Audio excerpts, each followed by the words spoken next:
그럼 시험 불안은 왜 생길까요? 하나의 단순한 논리 구조 때문에 생깁니다. 뭐냐? 점수가 곧 실력이고 점수가 곧 노력이다 라는 생각이죠. 점수가 곧 실력이고 점수가 곧 노력인데 세상은 실력과 노력으로 평가받아요. 그러니까 결국 점수로 평가받는다는 얘기죠. 즉 점수가 모든 것을 결정한다라는 생각이에요. 그 생각이 시험 불안 증세를 만들어냅니다. 그럼 그런 생각은 어디에서 왔을까요? 부모에게서 왔을 확률 한 80%, 그리고 선생님들에게서 왔을 확률이 한 10%, 그다음 친구나 미디어에게서 올 확률도 조금씩 있어요. 거의 대부분 부모에게서 옵니다. 그럼 부모님이 억울하실 수 있죠. 나는 그런 말 한 적 있는데, 점수가 곧 실력이다 라고 말한 적 없는데. 아니에요. 많이 하셨을 거예요. 흔한 이야기를 하나 해볼게요. 학생이 보통 시험을 앞두고 공부를 시작합니다. 그럼 어떤 마음이냐? 나름 열심히 해야지 라고 생각하겠죠. 조금이라도 공부에 관심이 있다면. 그래서 자기 나름대로는 최선을 다합니다. 이것저것 해보죠. 부모님의 눈으로 볼 때는 공부량이 멀었고 좀 절대적으로 봐도 좀 부족할 수 있어요. 근데 중요한 건 스스로 느끼는 감정인데, 스스로는 내가 할 수 있는 만큼 꽤 열심히 했어, 아주 최고는 아니지만 그래도 열심히 했다라고 생각하고 해요. 그리고 자신의 그런 열심히 하는 모습을 은근히 자랑하고 싶은 욕구도 생깁니다. 근데 그냥 부모님이 아직까지는 한심하게 보는 것 같기도 하고 해서 말을 못하죠. 인정받고 싶고 자랑하고 싶고 그런 욕구들이 공부라는 영역에서 생기기 때문에 자랑하고 싶어집니다. 별건 아닌데 스스로에게는 꽤 큰일이고, 마치 어린아이가 스스로 혼자 옷 입고 자랑하는 것처럼 공부를 열심히 했다는 사실을 자랑하고 싶어 해요. 근데 시험이 아직 끝난 게 아니니까 시험이 끝난 다음에 자랑해야지 하고 아껴둡니다. 근데 막상 시험을 보고 놓으면 시험을 보고 와요. 근데 점수가 기대만큼 좋지 않죠. 그러면 가장 크게 좌절하는 사람은 학생 본인이에요. 스스로 가장 크게 좌절을 하고 자기가 그동안 해왔던 것에 대한 아쉬움, 분노, 한탄, 여러 가지 감정들이 막 뒤섞여요. 스스로 한심하게 느껴지기도 하고 내가 저 돌머리인가 하는 한탄이 생기기도 하죠. 그리고 동시에 아니야, 그래도 부족한 부분도 있어서 다음에 더 열심히 해야지 하는 결단도 생기기도 하죠. 많은 생각들이 교차해요. 그러면서 성장하는 건데, 그런 결과물을 가지고 부모님한테 갑니다. 그럼 여기서부터 중요해요. 보통 뭐라 그러냐면, 점수가 안 좋으면 나쁜 말 중에 이런 거 있죠. 이게 공부한 거냐? 이 점수가 공부한 거야? 또는 공부 열심히 했다면서 왜 이래? 점수 왜 이 모양이야? 이게 열심히 한 거 맞아? 집중하는 척만 했지, 공부하는 척만 한 거네. 또는 노력이 부족했네. 아니면 심한 말로 너 노력 열심히 했어? 근데 이 점수야? 머리가 나쁘네, 재능이 없네. 온갖 부정적인 얘기를 해요. 그리고 결과적으로 점수가 곧 네가 해왔던 모든 노력의 산물이다 라고 말하는 거죠. 그 말들이. 자녀는 어떻게 인식할까요? 점수가 곧 결과구나, 내가 그동안 어떻게 해왔는지는 점수로 평가받는구나. 억울할 수 있죠. 자기 나름대로 최선을 다하고 열심히 했다고 생각했는데 점수가 안 좋으니까 부모님이 그 최선과 열심을 인정하지 않는 거예요. 그러니까 점수만 잘 나오면 된다라고 생각하는 거죠. 진짜 최악의 상황은 노력을 안 했는데 점수가 잘 나오는 거예요. 오히려 학생이 스스로 느끼기에 이번 시험은 준비 좀 대충 했다, 공부 좀 열심히 안 한 것 같아 하고 시험을 봤는데 의외로 잘 나온 거예요. 찍은 것도 막 맞고 시험이 너무 쉽게 나왔어. 그래서 스스로 이게 뭐지? 하고 있는데 부모님이 뭐라 그러냐면, 잘했다, 이번에 열심히 했구나, 이번에 노력했구나, 이번에 좀 뭔가 다르다, 똑똑한 것 같아, 노는 것처럼 보였는데 나름 열심히 했네, 이런 평가들을 하세요. 이거 최악의 평가입니다. 그럼 아이들이 뭐라고 생각하겠어요? 내가 열심히 했던 못했던 점수만 잘 나오면 칭찬받는구나. 이 생각이 자녀의 생각을 바꿔놔요. 부모님의 말로 전해지는 게 아니에요. 부모님의 작은 행동과 반응, 그런 평가들, 모든 것들이 자녀의 인식을 바꿔놓습니다. 자녀들이 점수로 모든 것이 결정난다 라고 생각하기 시작하면 그때부터 시험은 긴장되기 시작해요. 왜냐하면 이건 중요해지죠. 점수를 만들어내는 결과물이니까. 그래서 시험이 중요하다, 중요하다, 중요하다. 그 중요함은 중요하다라는 인식을 넘어서 불안함과 공포감, 두려움으로 연결되기 시작해요. 시험 결과가 마치 내 인생의 많은 영역을 바꿔버릴 것 같다라는 공포감을 갖고 와요. 말은 아니라고 해도 실제로 그렇게 느껴요. 보통 시험 한 번 보면 짧게는 3개월, 길게는 1년 이상 고통받아요. 한 번 시험 보면 그 결과를 3, 4개월 동안 평가받으면서 따라다니면서 괴롭혀요. 스트레스가 엄청나죠. 시험 결과가 나오면 말은 안 해도 분위기가 달라져요. 주변 분위기가. 엄마들이 보통 시험에 대해서 평가하지 말라는 얘기를 많이 하시니까 많이 듣게 되거든요. 제 강의 들으시는 분들 중에도 많을 거예요. 나는 시험에 대한 평가하지 말아야지, 자녀한테 시험 잘 못했다고 혼내지 말아야겠다, 결단을 하실 수 있어요. 그래서 실제로 안 하실 수도 있죠. 근데 어떻게 하시냐? 분위기가 달라요. 한숨이 많아지고, 갑자기 평소에 안 하시던 학원을 막 알아봐요. 주변 학원 알아보고 과외 선생님 알아보기 시작하고, 그리고 주변 엄마들하고 통화를 자주 해요. 그리고 공부에 대한 걸 많이 물어보고 뭐 공부 유튜브를 보기도 시작하시기도 하고요. 그리고 자녀한테 공부에 관련된 이것저것 질문을 해요. 공부는 잘 되니? 학원은 어떠니? 독서실은 어때? 요즘 어떤 친구랑 사겨? 친구 성적은 어때? 이런 것들 막 물어봐요. 막 무섭게 하지도 않죠. 그냥 좋은 분위기에서. 그럼 아이들이 어떤 느낌을 가질까요? 그냥 별로 태평할까요? 아니죠. 긴장되죠. 이게 뭐지 싶죠. 아, 결국 엄마가 내 성적 때문에 변했구나. 엄마가 내 성적을 중요하게 생각하는구나. 그러니까 자녀들도 점수가 중요하다라는 인식을 갖기 시작하는 거예요. 그렇게 중요하다고 생각하는데 어찌 점수가 불안하지 않을 수 있겠습니까? 시험 점수에 불안함을 가질 수밖에 없죠. 그럼 이런 질문들 하시는 분도 있어요. 근데 점수가 곧 실력 아닌가요? 점수가 진짜 노력한 거 아닌가요? 노력을 했으니까 점수가 나오겠죠. 맞아요. 그럼 노력 안 하면 점수 안 나와요? 그건 아니에요. 점수가 곧 실력 또는 점수가 곧 노력이다라는 생각은 단언컨대 절대 아닙니다. 절대로 아니에요. 시험 점수는 그냥 하나의 점수일 뿐이에요. 실력을 평가하는 여러 가지 요소 중에 하나일 뿐입니다. 실력과 점수가 동일하다고 생각하시면 절대 안 돼요. 시험 점수에 영향을 미치는 요소 굉장히 많습니다. 물론 실력도 있죠. 실제 이 아이가 갖고 있는 어떤 수학이든 영어든 실력들, 그 실력이 점수로 드러나긴 하지만 여기가 다이렉트로 연결되어 있지는 않아요. 수많은 요소들이 작용을 하는데 그 중에는 운도 있어요. 운도 한몫하고 찍는 것도 있으니까. 또 시험 당일날의 컨디션이 굉장히 중요해요. 심리적 컨디션, 육체적 컨디션. 갑자기 그날 배가 아프거나 과도한 긴장으로 아까 얘기한 난독증 같은 게 와버리면 그냥 끝이거든요. 시험 범위도 중요합니다. 개인마다 잘하는 영역이 달라요. 제가 수학 선생님이기 때문에 수학을 예를 들어보면 수학은 단원 특성상 도형을 중심으로 하는 단원이 있고 통계가 나오는 단원이 있고 또 방정식이나 함수처럼 대수학이라고 흔히 하고 해석학이라고도 하는데 대수학을 중심으로 하는 파트가 있어요. 아이들마다 다 잘하는 파트가 다르거든요. 자기가 잘하는 파트 걸리면 시험 점수 잘 나오고 잘 못하는 파트 걸리면 시험 점수 안 나와요. 즉 시험 범위에도 영향이 있다는 거예요. 선생님의 성향도 한몫합니다. 시험을 어렵게 내시는 선생님이 있고 쉽게 내시는 선생님도 있어요. 그리고 시험을 정말 선생님들한테 이렇게 표현하면 죄송한데 시험을 더럽게 내는 선생님들도 있어요.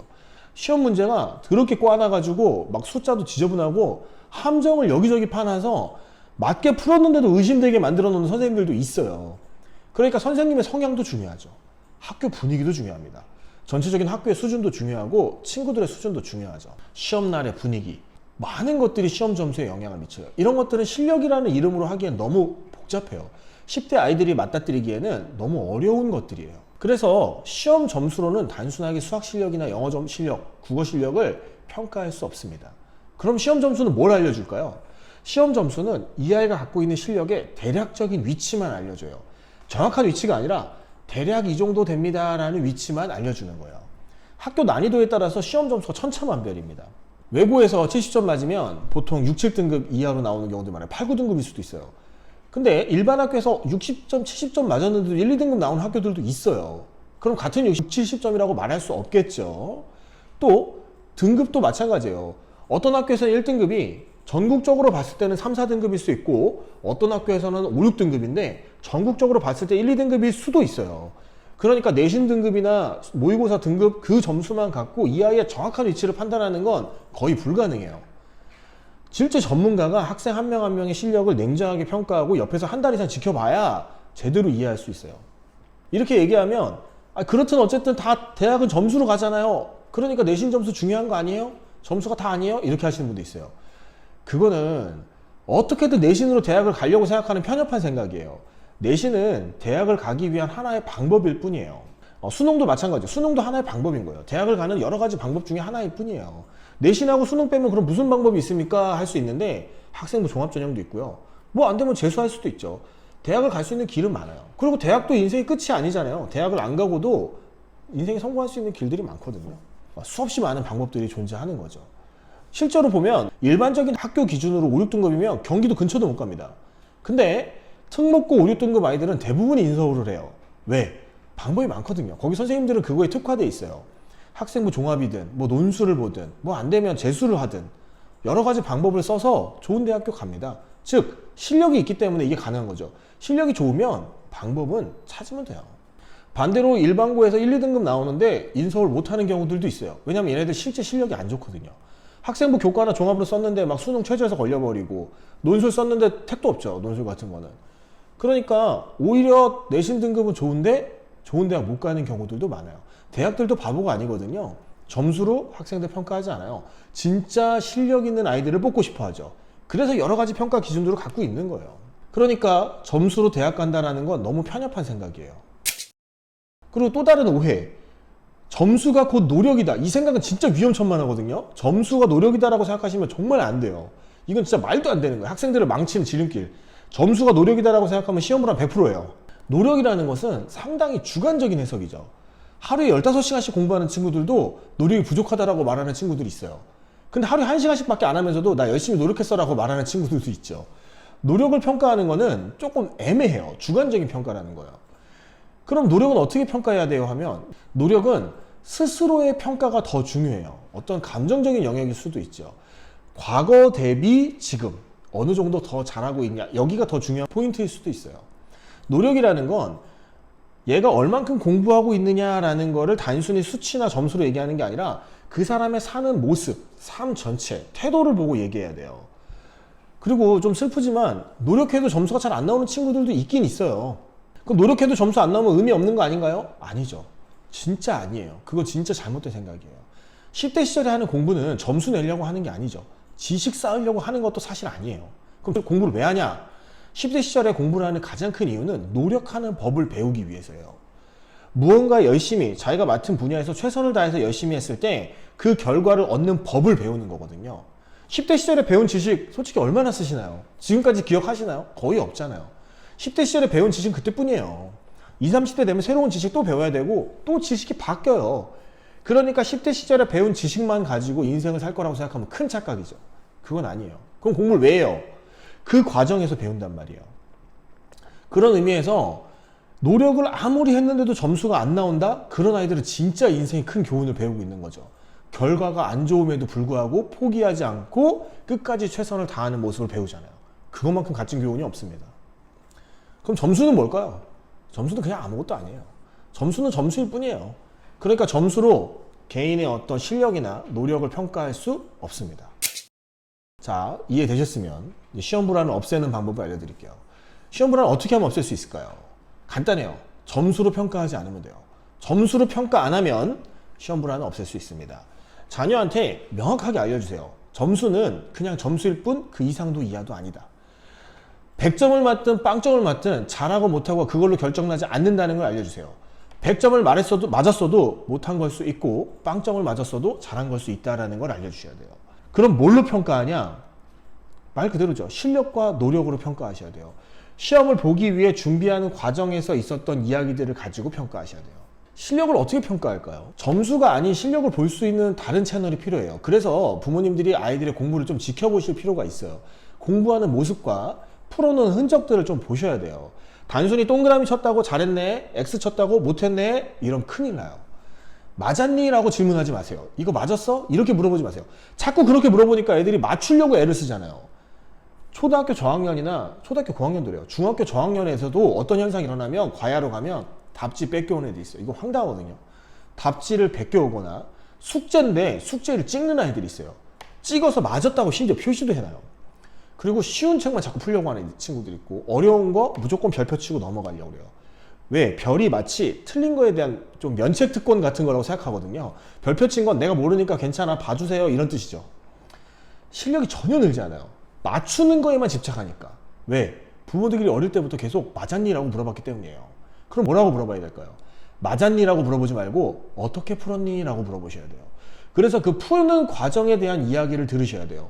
어떻게 풀었는지를 듣고 그 과정의 논리와 흐름이 제대로 가고 있는지 파악하셔야 돼요. 거기에서 잘못된 부분이 있다면 혹 맞았어도 지적해 주셔야 돼요. 잘못됐다라고 얘기해 주셔야 돼요. 반대로 그 흐름이 맞게 가면 틀렸어도 괜찮다라고 얘기해 주셔야 돼요. 뭐 계산 실수할 수도 있고 논리 흐름이 잘 가다가 끝에 가서 실수했을 수도 있죠. 그런 것들은 괜찮다라고 말해주고 조금씩 수정해 주시면 돼요. 즉 아이가 맞는 게 중요한 게 아니라 내가 이걸 풀어내는 과정에서 배우는 게 중요하구나라는 걸 깨닫게 해주셔야 돼요. 그러니 맞고 틀리고에 더 이상 집착하실 필요가 없는 거죠. 많은 부모들이 아이들 평가할 때 대충 쓱 보고 동그라미 맞으면 잘했군, 짝대기 맞으면 아유 시험 공부 이렇게 해서 되겠냐 이래요. 그건 진짜 위험한 평가입니다. 그렇게 하시면 안 돼요. 그래서 아이의 실력을 냉정하게 평가할 수 있는 방법들을 부모도 계속 연구하셔야 돼요. 자, 두 번째는 노력으로 평가하셔야 돼요. 자녀의 노력하는 모습을 보고 평가하셔야 돼요. 그래서 하루 공부 시간을 좀 체크하는 것들을 어릴 때부터 훈련시키면 좋아요. 몇 시간씩 공부했는지를 체크하세요. 그리고 자기가 해야 될 일들, 뭐 플래너 같은 거 많이 쓰시기도 하지만 해야 될 일과 하지 말아야 될 일을 구별짓고 해야 될 일들을 얼마나 완성했는지를 보세요. 또 대충 끝내려고 하는 것 아이들도 있거든요. 대충 끝낸 것 질책하시고 완성도 있게, 완성도 높게 끝낸 걸 칭찬하세요. 얼마나 했는지, 어떻게 했는지, 그 과정에서 무엇을 희생했는지 좀 냉정하고 정확하게 노력한 모습을 평가해 주셔야 돼요. 그래야지만 아이들이 자기가 노력하는 것에 대한 가치를 알아요. 뒤에 가서 제가 한번 얘기할 건데 공부 계획표 쓰는 거 큰 의미 없어요. 지켜야 의미가 있죠. 쓰고 지키지도 않으면 뭐하러 씁니까? 공부는 계획표보다 보고서가 더 의미가 있어요. 무엇을 했는지 확인하는 시간이 더 중요합니다. 그래서 실력과 노력으로 평가하시지 점수로 평가하시면 안 돼요. 점수가 곧 실력이다. 절대 위험한 생각이라고 말했죠. 즉 점수와 실력을 분리하세요. 그럼 어떻게 하면 실제로 그렇게 할 수 있을까요? 제가 실천 과제를 드릴게요. 3가지 실천 과제를 드릴 건데 저희 자녀들한테는 실제로 이렇게 하고 있어요. 첫 번째가 뭐냐? 시험 전날 평가하기예요. 시험을 보기 전에 자녀를 불러놓고 시험 기간을 준비한 시험 대비를 어떻게 했는지를 평가하세요. 먼저는 자녀에게 시험 대비를 어떻게 했는지 한번 브리핑 해보라고 하세요. 너 이번에 시험 준비 뭐 했니? 무슨 책을 어떻게 풀었니? 한번 물어보세요. 그럼 아이들이 뭐 얘기를 하겠죠. 제가 이거 했어요, 저거 했어요, 뭐 했어요. 그럼 그걸 평가하세요. 아, 이건 잘했고 이건 못했고 이건 좀 아쉽다. 그리고 아이들이 시험 전에 세웠던 계획들이 있어요. 대부분 아이들이 시험 전에 계획을 세웁니다. 나름대로 공부하려고. 그 세웠던 계획들을 얼마나 지켰는지도 평가해 주세요. 그 평가한 게 계획을 잘 지켰으면 잘했다. 잘 못 지켰으면 아, 이건 좀 아쉽다. 못했다. 다음에 더 잘하자. 질책도 하세요. 괜찮아요. 그리고 시험 전에 했던 노력과 아이들의 시험 대비하는 모습을 부모님의 입장에서도 평가해 주세요. 엄마가 볼 때 또는 아빠가 볼 때 이번 시험 대비는 조금 아쉬웠다. 이번엔 좀 잘했다. 아니면 이번에 너무 쉬운 책만 준비한 건 아니니 좀 어려운 책을 했어야 되지 않을까? 여러 가지 생각들이 있으실 텐데 그런 것들을 시험 전날 미리 다 얘기를 해주세요. 그리고 그걸 가지고 잘했고 못했고를 정하세요. 칭찬할 거면 칭찬하고 이번엔 잘했다. 이번에 너무 준비 못했어. 이건 잘못했어. 혼나야 돼. 질책하세요. 괜찮아요. 전체적인 평가까지 끝내고 나면 그리고 끝입니다. 그리고 마지막에 알려주세요. 시험은 내일입니다. 시험 전날 평가를 했잖아요. 내일 보는 시험은 지금까지 노력한 것에 대한 마지막 평가일 뿐 그 이상도 이하도 아니다. 그러니까 평가는 이미 끝났다라는 걸 알려주세요. 그리고 실제 점수 받아오면 제발 뭐라고 하지 마세요. 점수 궁금하니까 들어는 봐야겠죠. 그렇다고 해서 그거 갖고 뭐 잘했네 못했네 이렇게 얘기하지 마시고 그냥 그렇구나. 잘해도 그렇구나. 못해도 그냥 그렇구나 하고 끝내세요. 왜냐하면 평가는 이미 했잖아요. 그래서 시험 전날 평가하세요. 시험 전날. 결과에 크게 집착하지 않으셨으면 좋겠습니다. 이게 첫 번째 과제. 자, 두 번째는 이건 좀 고학년 아이들에 해당할 수 있을 것 같은데 저학년 아이들은 못할 것 같은데 학습 보고서를 쓰게 하세요. 계획서 백날 써봐야 소용없습니다. 안 지키는 계획서 쓰는 거 더 힘들어요. 그러니까 쓰지 말게 하시고 차라리 보고서를 쓰게 하세요.